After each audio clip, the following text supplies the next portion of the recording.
The Federal Reserve has a dirty little secret they don't want you to know about. You see, they want you to believe that they control everything. They control money, liquidity, interest rates. But in reality, they don't. But there is an entity that does control everything. And I'm going to reveal that to you right now in 3 simple, fast steps. Step number 1, let's go over interest rates. We start by looking at a chart going all the way back to 1990 to today's date. On the left, we go from 0% up to 10%. This is the Fed funds rate. So this is the overnight rate that the Fed sets. They come out with their meetings and they say, we're dropping interest rates or lowering interest rates. And the market believes them.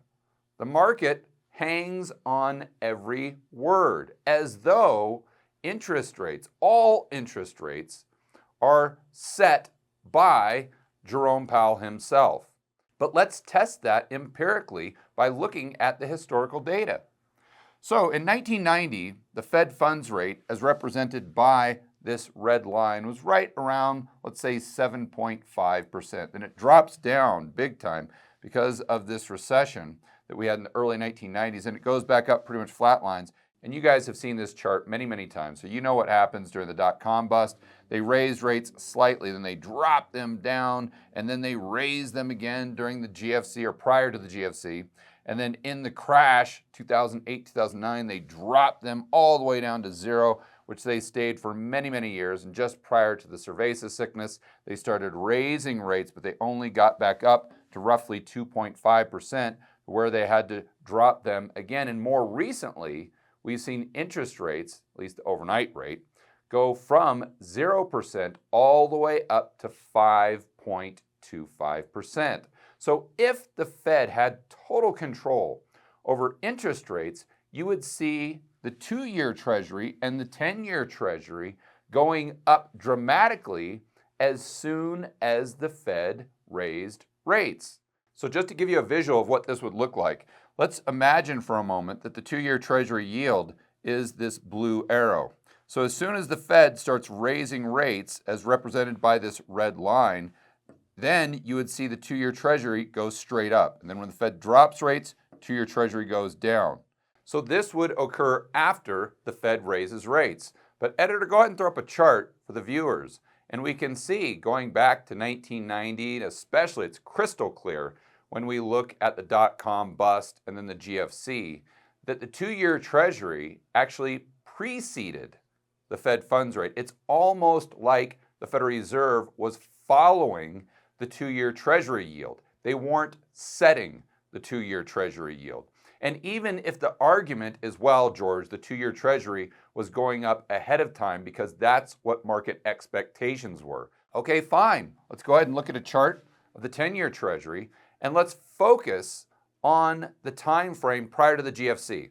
Let's call it 2002, 2003, roughly to 2006 or 2007. And the Fed at this time was raising rates aggressively. In fact, right off the top of my head, I believe they took rates from 1% over 5%. But look at what the 10-year Treasury did. Nada, nothing. It pretty much flatlined. And then the argument might be, well, George, well, that was prior to QE. Now the Fed has these tools at their disposal with quantitative easing. They can go ahead and manhandle all of these interest rates, not just at the front end, but the long end. Because if interest rates are going too high, let's say on the 10-year or the 30-year, well, the Fed can go and do QE, buy all those treasuries, and that drops interest rates, just like they did with QE 1, 2, and 3. Okay, editor, let's go ahead and throw up another chart and look at what interest rates did on the 10-year Treasury during QE 1, 2, and 3. Did interest rates go down? Absolutely not. In fact, they did the exact opposite. They went straight up.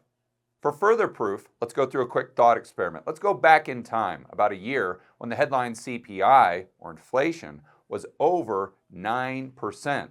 And that's just what the government would admit to. You and I both know that inflation in the real world was much, much higher. But during this time, the 10-year Treasury yield was right around 4%. That's 5% less than headline CPI, which makes no sense at all.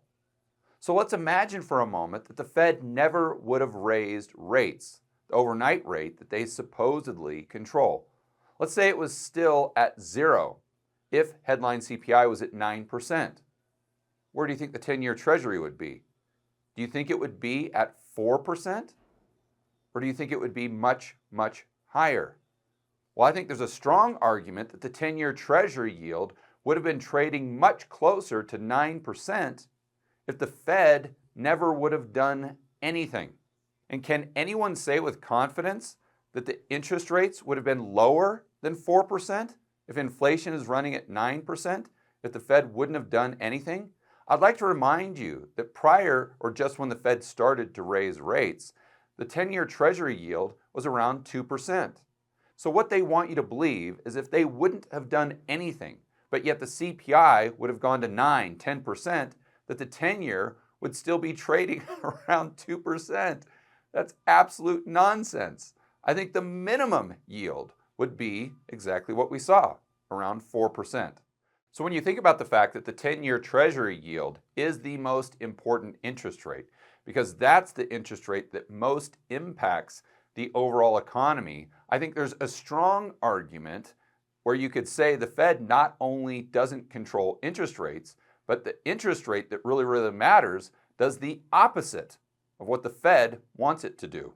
Now, I know I'm going to have a lot of people push back and say, okay, George, I get what you're saying. The Fed really doesn't have an impact on the long end of the curve, but they definitely control the overnight rate. They control the front end of the curve. Okay, well, again, let's think that through. Let's go back to when the CPI was at 9%. And if you would concede that the interest rate on the 10-year Treasury would have been higher, let's say it would have been 7%. Do you honestly think the 1-month Treasury would have been trading close to 0% if the Fed still had the overnight rate at 0?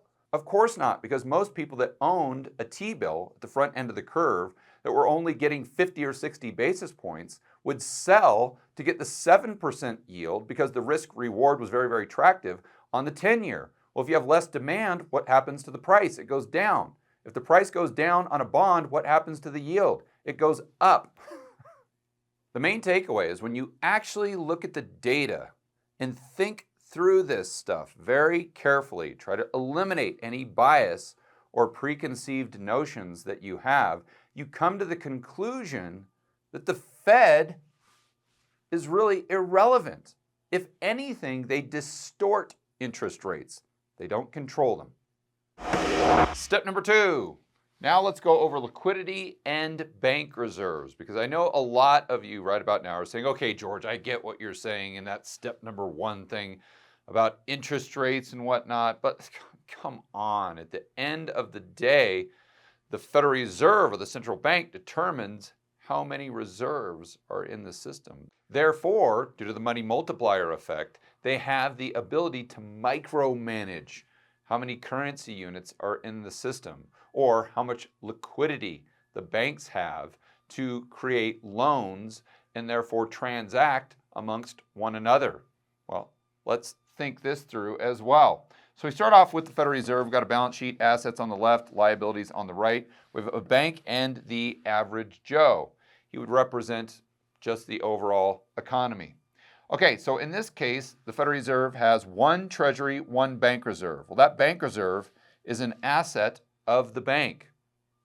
So most people, or the textbooks, would lead you to believe that the Federal Reserve, they determine how many bank reserves there are. And if the bank has a reserve, well, then this allows them to create a loan. So right now, the bank has 1 bank reserve, and they haven't made a loan yet. They have no deposits, so this would represent equity. And the average Joe pretty much has nada. But if we go to the next step, we see, oh my goodness gracious, look at this. I forgot to add the Treasury. Let's do it really quick there, to the Fed's balance sheet. So the Fed's balance sheet is the exact same. Asset, Treasury, liability, that bank reserve. But now the bank says, aha, since we have this reserve, I want to make some money, some profit, and I'm going to do that by creating a loan. Well, when they create a loan, they also create currency units. That's quote unquote money that didn't exist before. So let's see how their balance sheet changes. Still have that one bank reserve, we still have the equity, but now they create a deposit because they created a loan. Let's say they gave the average Joe a mortgage. So now they have an asset loan on their balance sheet, but they also have this offsetting liability, which is the deposit that they created by lending those currency units into existence. Okay, so the average Joe, well, that deposit is his asset, but he borrowed all the money that's in his account. He hasn't bought a home yet, he just has the mortgage. So that loan that's an asset of the bank would be a liability on Joe's balance sheet. This is what the textbooks teach. Again, it's something called the money multiplier effect, and it is completely and totally wrong. And now the central banks themselves are coming out and admitting that if anything, it's the complete opposite. You want proof? Editor, let's cut right to the internet. This is a quote from a paper written by the Bank of England in 2014. It is these lending decisions, we're talking about the lending decisions the bank makes, that determine how many bank deposits are created by the banking system. Because again, they lend money into existence. The amount of bank deposits in turn influences how much central bank money banks want to hold in reserve. In other words, bank reserves. To meet withdrawals by the public, make payments to other banks, or meet regulatory liquidity requirements, which is then, in normal times, supplied on demand by the Bank of England, or the Federal Reserve, or any central bank. So you see what they're saying is the banks lend money first. They create the loan and the deposit. And then the central bank looks at how many loans they're creating and then supplies the amount of bank reserves that they'll need to do business based on the decisions the bank is making, not the central planners at the Federal Reserve. Oh, but wait, there is more. When you dig deep into the data, you actually find that even this description given to us by the Bank of England in their 2014 paper is completely wrong. And this is one of the dirty little secrets they don't want you to know about. But I'm going to reveal it to you right now. Editor, let's cut to the internet. We start with a chart of the total reserves in the system in 1980, right around 41 billion. We fast forward to 2007, and we can see there were actually fewer reserves in the system, right around 40 billion. But then let's look at M2 money supply, and we can see it went from roughly 1.5 trillion all the way up to 7.5 trillion from 1980 to 2007. And if we pull up a chart of the Fed funds rate during the same time frame, I'd like you to notice that interest rates went from roughly 15% all the way down to 5%. So why does this matter? Well, let's go ahead and think this through, as I always like to say. Let's start by assuming for a moment that the Fed wants the Fed funds rate at 10%. And in order to get it there, based on the bank lending that's going on, or the amount of deposits that are being created by the bank in the process of lending those currency units into existence, that the banking system, the demand they require is 2 bank reserves. Now, this keeps interest rates, or the overnight rate, the interbank rate, at 10%. Let's just assume this is kind of our equilibrium point, our starting point. What would the Fed need to do if they wanted to increase interest rates to 15%?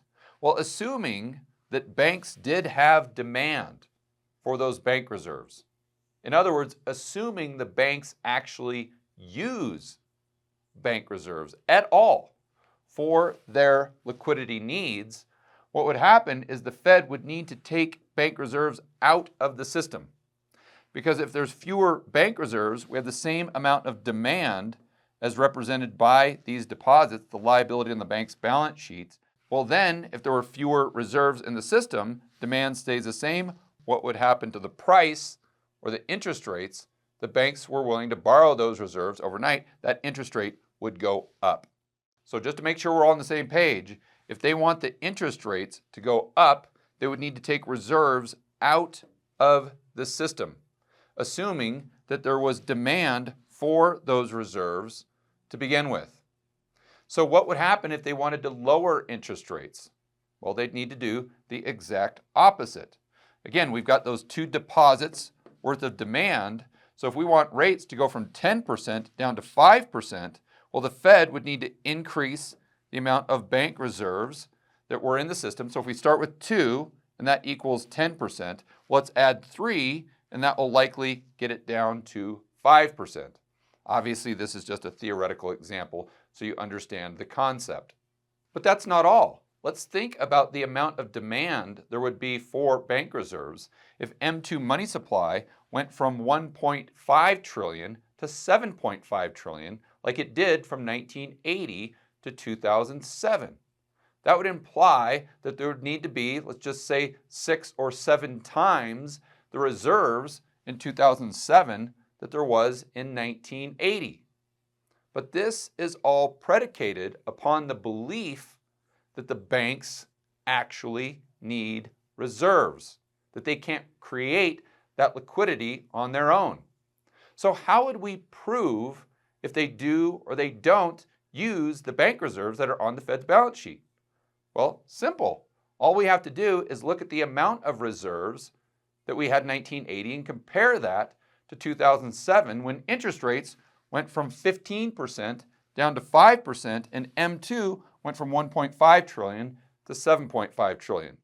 Because if the Bank of England or any of the central banks, including the Fed, accurately describe the monetary system the way it works in real life, you would have needed the bank reserves to go up. In fact, way, way up. And what actually happened? They went down from 1980 to 2007. So this proves beyond a shadow of a doubt that the banks never had demand for those reserves to begin with. And if the banks don't have demand for bank reserves, this means that the Federal Reserve, the Bank of England, and all central banks are pretty much irrelevant. I would argue they're not even really part of the monetary system. In other words, not only do the banks create the money or the dollars you use, they also create the money they use, which means the central banks themselves are not participants in the monetary system. They're simply observers. Step number 3. Everyone right now is trying to predict whether or not we will have a soft landing, a hard landing, or maybe even no landing in 2024. So let's try to answer that question looking at it through the lens of what we have discussed on this whiteboard video, because that's when we get into the practical application of having this knowledge to begin with. So let's start by looking at the Federal Reserve and everybody's favorite Fed governor, Jerome Powell himself, who oddly is holding a sign that says, "Don't ask questions." I wonder why he doesn't want us to ask any questions. More on that in just a moment. So I've got a couple charts that I just drew just to give you a visual. These aren't actual numbers. And the first one is the CPI and the Fed funds rate. That overnight rate that Jerome Powell himself would want you to believe controls all of the interest rates in the entire curve and the economy. So the CPI went straight up to 9.1, we know that. You can already see how this chart isn't accurate. But I was more focusing on the Fed funds when I did these percentages. But at the same time, the Fed funds goes up and up and up. And as a result, of course, this is the narrative, of the Fed funds taking the interest rates up and higher and higher and higher, the inflation came down. And what they're going to do is they're going to pause, and then they're just going to gradually start decreasing rates at the perfect time to allow inflation to continue to come down right to the Fed's target of 2%. And they're going to do this so well that the unemployment rate is barely even going to go up. People won't even notice. And so we'll totally avoid a recession. We're just going to have growth slow a little bit, but then when the Fed starts taking rates down, let's say back down to 2.5% because they've tamed inflation, well then we're going to go right back in to the next economic boom. This, of course, is what they want you to believe. But let's not forget, while interest rates kind of get all the headlines on CNBC, Bloomberg, and the financial media, the Fed's also doing quantitative tightening. They're reducing the amount of bank reserves we talked about in step number 2. So this chart is a quick visual of what's been happening. Again, the red line, CPI, that's gone up, come down, or coming down, and they want it to flatline right around 2%. And before they started raising interest rates, the amount of reserves in the system, right around 4 trillion, we'll call it, and they've taken that down. We had that little blip with the banking crisis with the BTFP and Silicon Valley Bank and First Republic and Signature and Credit Suisse all going bust.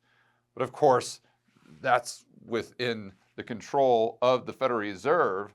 And if you don't believe Jerome Powell, well, just keep it to yourself because he doesn't want you asking any questions.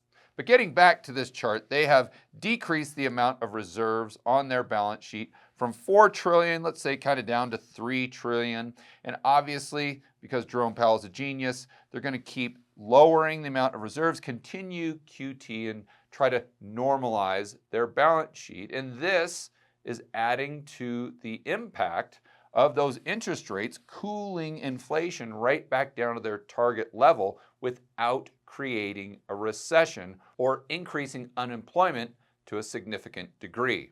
Again, this is the narrative. This is what they want you to believe. But now let's add a little bit of critical thinking, just using what we learned in step 1 and 2. How is the Fed going to orchestrate anything if they don't really control interest rates, especially not the interest rate, the most important interest rate, and that's the yield on the 10-year Treasury? And how can they control anything in the real economy, inflation, unemployment, GDP, with bank reserves if bank reserves themselves don't even matter? The banks don't use them. And we made this crystal clear in step number 2. So if they don't control this, and this doesn't even matter, how can they get ahead of a potential recession and preemptively create this soft or no landing that everyone in the mainstream media is now predicting? The answer is obviously they can't. And this is why almost every single time we have an inversion of the yield curve going all the way back to 1950, we have a hard landing because the Fed can only react. I mean, for heaven's sakes, look at the GFC. Look at the cerveza sickness. Look at what we've dealt with within our lifetimes. Look at the dot-com bubble. Did the Fed do anything in advance? No. They could only respond to the crisis. And when you understand that they don't have any control, it all begins to make sense. I think the best visual that I can give you is next time you see Jerome Powell, you've got to look at him not as a central banker, but you've got to look at him as a Native American witch doctor. The guy that would run around with his rain dance. See, back in the day, those people all believed that that witch doctor controlled when it would rain and when it wouldn't rain. But we all know now that's complete nonsense. And Jerome Powell and the central bankers today are just a modern version of a Native American witch doctor. We all think that they can control when it rains, but in reality, they can't. There's only one thing that controls when it rains. In other words, there's only one thing that controls whether or not we will have a hard landing or a soft landing. There's only one thing that controls everything, and that is the market.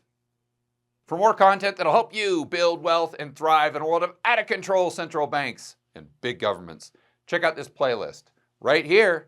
I will see you on the next video.